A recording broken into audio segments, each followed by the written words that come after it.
علی بھائی videos channel کے تمام معزز ناظرین کو چینل پر خوش آمدید۔ ناظرین، آج ہم براعظم آسٹریلیا کے مشرق میں بحر الکاہل میں واقع ایک ایسے ملک کی سیر کرنے والے ہیں جس ملک میں سابق امریکی صدر جان ایف کینیڈی 2 دن تک چھپا رہا تھا۔ جان ایف کینیڈی وہاں پر کیوں چھپا رہا تھا، یہ جاننے کے لیے آپ کو ویڈیو کو آخر تک دیکھنا پڑے گا۔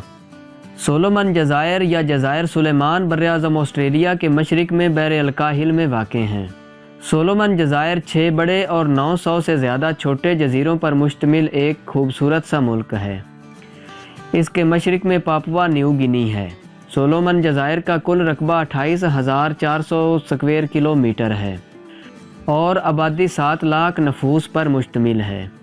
اس کا دارالحکومت ہونیارا ہے جو سب سے بڑے جزیرے گوا ڈال کینال پر واقع ہے۔ اس ملک کا نام سولومن جزائر کے نام پر رکھا گیا ہے۔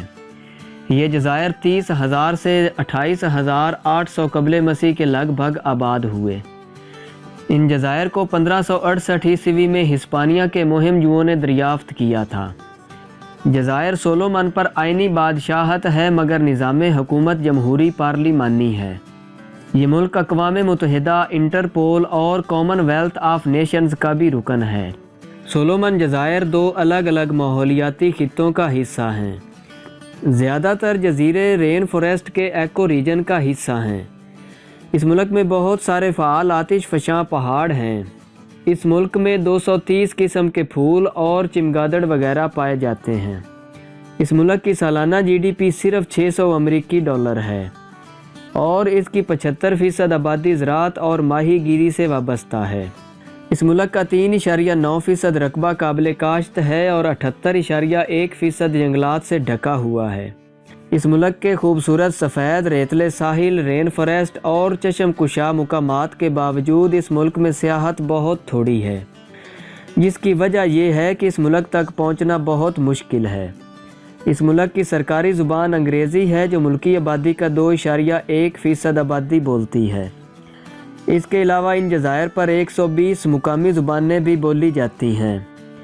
اس ملک کے تاریخی شواہد سے پتہ چلتا ہے کہ 50,000 سال قبل مسیح میں نیو گنی سے پاپوان زبان بولنے والے شکاری سب سے پہلے ان جزائر میں آباد ہوئے تھے۔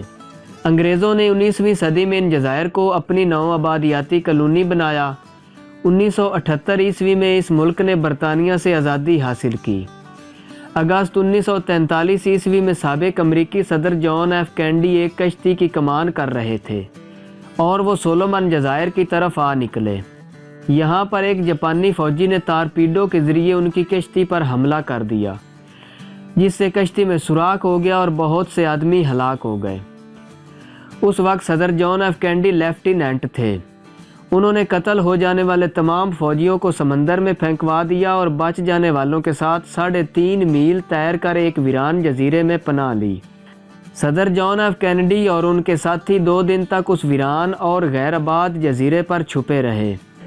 جیسے ہی ان کا سامان خشک ہوا تو صدر جان ایف کینیڈی اپنے ساتھیوں کو دوبارہ سمندر میں لے گیا۔ وہاں پر 2 آدمی جن کے نام کمانا اور گاسا بتائے جاتے ہیں، انہوں نے ان کو سمندر سے نکلنے میں مدد فراہم کی اور ان کی زندگی بچائی۔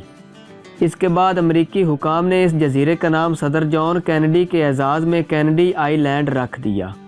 اس ملک کا ایسٹ رینیل جزیرہ دنیا کی سب سے بڑی مرجان کی چٹانوں کا گھر ہے۔ یہ چٹان 86 کلومیٹر لمبی اور 15 کلومیٹر چوڑی ہے۔ 90% سے زیادہ جزائر رین فارسٹ سے گھرے ہوئے ہیں، جن میں پودوں کی 4,500 اقسام پائی جاتی ہیں۔ اس ملک کے پاس اپنی کوئی فوج نہیں ہے۔ اس ملک کے مذاہب کی اگر بات کریں تو اس کی 95% آبادی عیسائی ہے۔ سولومن جزائر کی 10% آبادی کے سر کے بال سنہرے کلر کے ہیں۔ اس جزیرے کی 94.5% آبادی میلانیشیائی ہے۔ دیگر مقبول نسلی گروہوں میں 3% پولینیشین اور 1.2% مائکرونیشین شامل ہیں۔ دوستو، یہ تھی سولومن جزائر کے بارے میں ایک دلچسپ سی ویڈیو جو یقیناً آپ کو پسند آئی ہوگی۔ ویڈیو پسند آنے کی صورت میں میرے چینل کو سبسکرائب کر دیں اور بیل آئیکن کو بھی پریس کر دیں تاکہ ہر نئی اپلوڈ ہونے والی ویڈیو کا نوٹیفیکیشن سب سے پہلے آپ تک پہنچ سکے۔ اگر آپ کوئی رائے دینا چاہتے ہیں تو کومنٹ باکس میں کومنٹ کر کے آپ اپنی رائے کا اظہار بھی کر سکتے ہیں۔ ملتے ہیں دلچسپی پر مبنی ایسی ہی کسی نئی ویڈیو کے ساتھ، تب تک کے لیے اپنا بہت سارا خیال رکھیے گا۔ اللہ حافظ۔